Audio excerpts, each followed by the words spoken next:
Today on Foxtail Cinematics, we're going to be talking about some TV shows that ended too soon. Stay tuned. Do you know what TV series have over movies? With movies, you spend about, on average, 2 hours getting to know characters, getting to know the world that they build, and after that, it's done. Unless it's part of a long-running franchise, those 2 hours is all you have with those characters. But with a TV series, you can spend days, weeks, months, even years getting to know characters and being immersed into their worlds, investing a lot of time and energy. And what happens when the powers that be decide that they want to cancel a TV show? That they want to leave plot lines unresolved. They want to leave your characters hanging from a cliff, so to speak. I know what happens to me. I get very, very angry and or depressed. Because I invest in these stories, I invest in these characters. Whether it's time spent watching them or money buying Blu-rays so I can watch them whenever I want. So today we're going to be talking about the TV shows that I feel ended too soon because I wanted more, but I didn't get it. Now, I'm not going to be talking way too much on the plot points and everything involving these TV shows because I want you guys to go and check them out for yourselves, so you can hopefully love them as much as I do. But like I said, don't get too invested because this is all we have. So first up, we have HBO's Watchmen, which is now a mini-series because all we have is one season. That's all we have. Writer-producer Damon Lindelof expanded the world of the Watchmen that you might know from Zack Snyder's Watchmen, which is a very good film, or you know from the DC Comics. So you take that story of superheroes who are not very good people, and you set it in modern day America with a little bit of a twist because it's in an alternate universe, and you follow cops that are just so great. You follow these masked cops that are, stumble upon this weird conspiracy, and all of that crescendos and leads into just a great climax, only for you to be left hanging and wanting to find out what happens next. That's exactly what Watchmen does.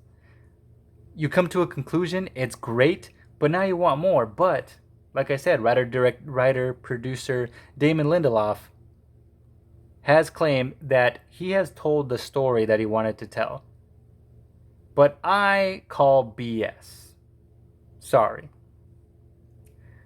My theory is that Warner Brothers or HBO and Damon Lindelof couldn't come up with a compromise. Damon Lindelof wanted to tell the story, continue it in one way, and Warner Brothers or HBO wanted to go in a different direction. And they couldn't come up with anything that would satisfy both parties. So instead of having his show butchered and turned into something he didn't want, Damon Lindelof decided that he would just leave it at that. And that is most likely what happened. So we'll never get a conclusion to the ending of Watchmen. It's just left ambiguous, and you can kind of, I guess, make up your own story. Are you a member of or do you associate with members of the white supremacist organization known as the Seventh? Yeah. Are you a member of or do you associate with members of?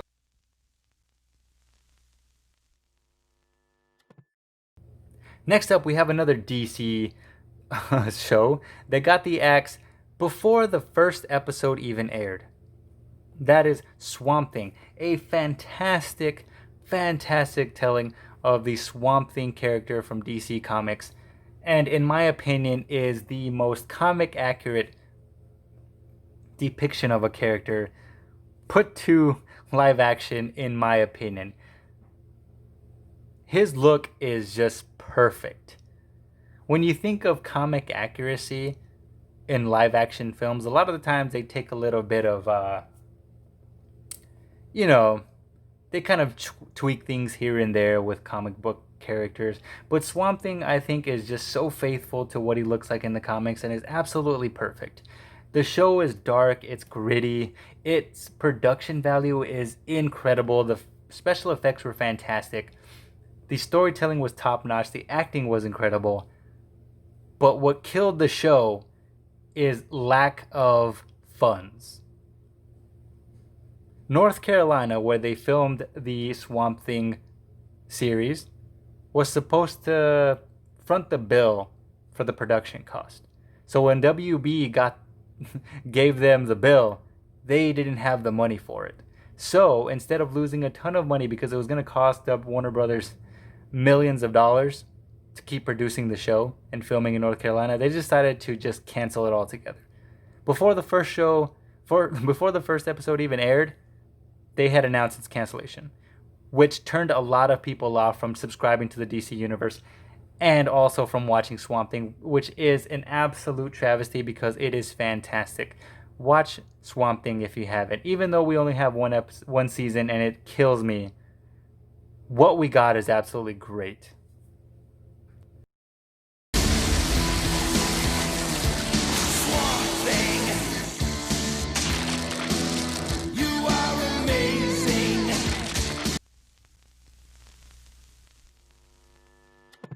Now, next up to a series that I didn't think I was going to like because I feel like the show is kind of geared towards a demographic that I'm not a part of, sadly, but it shows that good writing is good writing.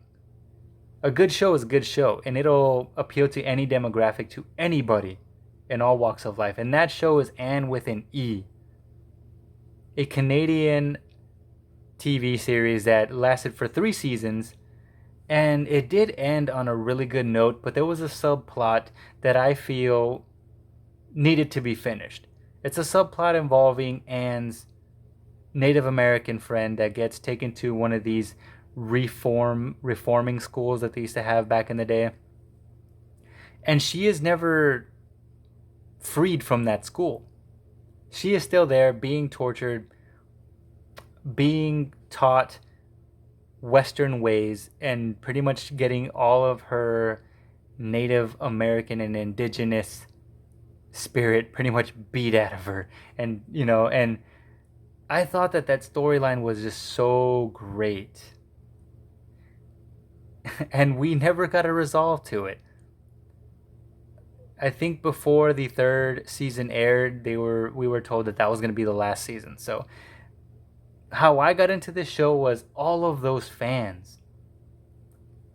I saw all of the I saw all of the fans crying out for a new season of Anne with an E on Instagram, Facebook, everywhere on social media. So I just decided, what is this show about? And I also didn't really admittedly, I didn't have anything else to watch because everything else was done or canceled. And I decided, you know what, I'm going to give this show a chance. And I absolutely loved it. Every episode was just so great. Anne is an orphan who gets taken in by this family who didn't even want her. And she is just so melancholy and just so over the top. Like everything about her was just so likable and awesome. And her journey into becoming this orphan that no one wanted, and her transformation from that to having a family that loved her, having friends, becoming a woman, everything about it was just so great. And the fact that we only got 3 seasons of that is such a shame. Not just because there's an unresolved plot point, was because I wanted more of that character. I wanted to see where she goes from the end. I wanted to see what happened. Sadly, we won't see it, but hopefully maybe, one day, fingers crossed. Hey. Carrots. I'm talking to you! Damn! And lastly, we have one of my favorite TV shows of all time that only got 2 seasons and was resolved in a way, but I wanted more because this world was just so cool. This show was produced by Sam Raimi. It only got 2 seasons. And when you watch it, you get a lot of Game of Thrones vibes before Game of Thrones was even a thing. So I feel like if this show was on a network that allowed a little bit more blood and more mature content, I feel like it would have just lasted so long because it was pretty tame. But even though it was a violent TV show, it was tame. And sadly, it did not have the viewership that it deserved. It is based on a book series called the Sword of Truth series, and that is Legend of the Seeker. 2 seasons is all we got of this great show. Everything about it I loved. I love fantasy, I love action, and it had all of that. It had kick-ass females. The women in this series are just so kick-ass. It's great. Our main protagonist is awesome. The main antagonist that we're trying to get to, the two guys, like, this is one of those TV shows where the hero and the villain never meet until like towards the end of the season, and when they do meet up, it's just awesome. We have the Seeker, who is destined to be, every like generation has a Seeker. It's the guy who's gonna set things straight. And this guy doesn't even know he's the Seeker. He was, taken away from his family because the villain learned about this prophecy, and he sent his army to kill every firstborn son in a village called Brennan. And they were able to sneak him out, and he was raised on the other side of a wall, this magical barrier that separates these two worlds. Basically, he's living in a world where there's no magic, there's no monsters or anything like that, and he has to leave his home and enter this world of magic and demons and sorcery and just really bad people, and he has to pretty much become a hero, and he doesn't even want to be. So that alone is awesome. Whenever there's a storyline where there's a reluctant hero, a guy, just an everyday dude who is pretty much forced into becoming a hero, I love that so much. There's a ton of fantasy stuff, there's a ton of violence and swordplay and very funny moments. If you know Sam Raimi, like he has a lot of really cool, like, he has a good way of balancing humor with action and horror and stuff, and it's just perfect. It reminds me a lot of, if you've ever watched Xena and Hercules, a lot of the same producers and people that had involvement in bringing Hercules and Xena to TV also played a part in bringing Legend of the Seeker to television, so you get a lot of similarities. A lot of those same vibes, and I grew up on those shows, and I loved Hercules, I love Xena, so Legend of the Seeker was right up my alley.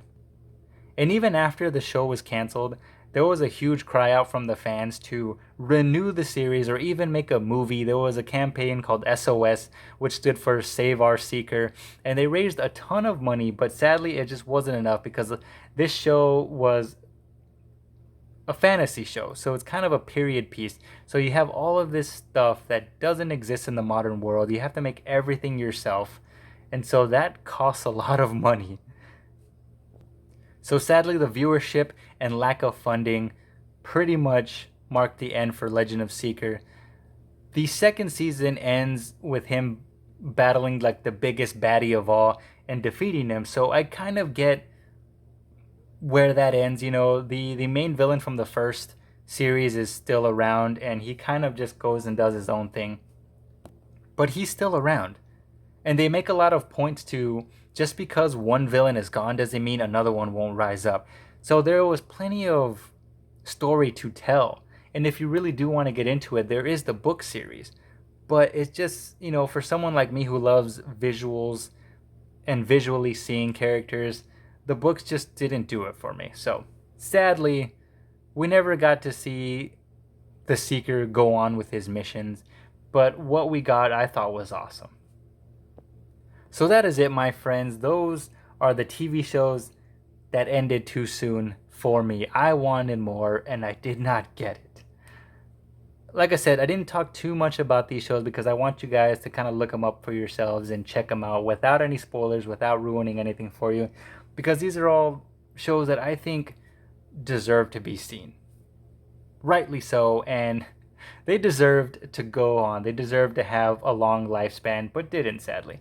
So, Like, comment, subscribe if you haven't. Let me know down below what TV series you love that got canceled and you wanted to see more of. See you guys next time.